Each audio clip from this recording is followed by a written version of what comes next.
Mungu anapokaa kimya. Somo letu linasema tambua cha kufanya Mungu anapokaa kimya. Bwana Yesu asifiwe sana. Kama kajana kuitikia amina.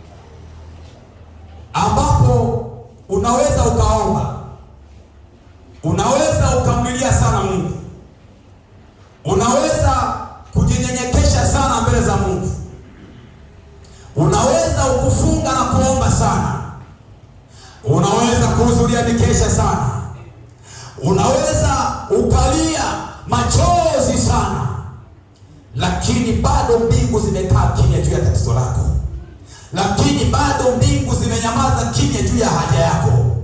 Ni nini sasa ufanye wakati huo mbingu zimekaa kimya, wakati huo Mungu amekaa kimya? Nini ufanye?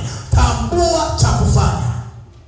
Bwana Yesu asifiwe. Bwana, umeomba na unasoma Biblia, unaona ahadi za Mungu kwenye maisha yako, unaona kwamba Mungu amekuahidia juu ya tatizo au haja yako. Mungu ameahidi atakupa, lakini hauzioni baraka zako, lakini hauoni uponyaji wako, lakini hauoni matokeo kwenye maisha yako.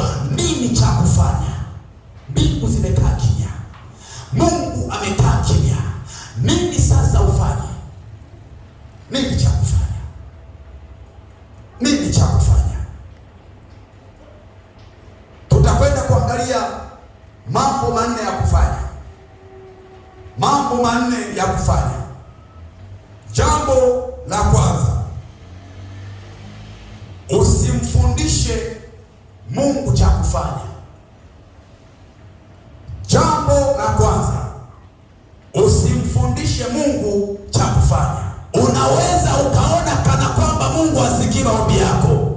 Unaweza ukaona kana kwamba Mungu hakupendi, kumbe anakuwazia mema.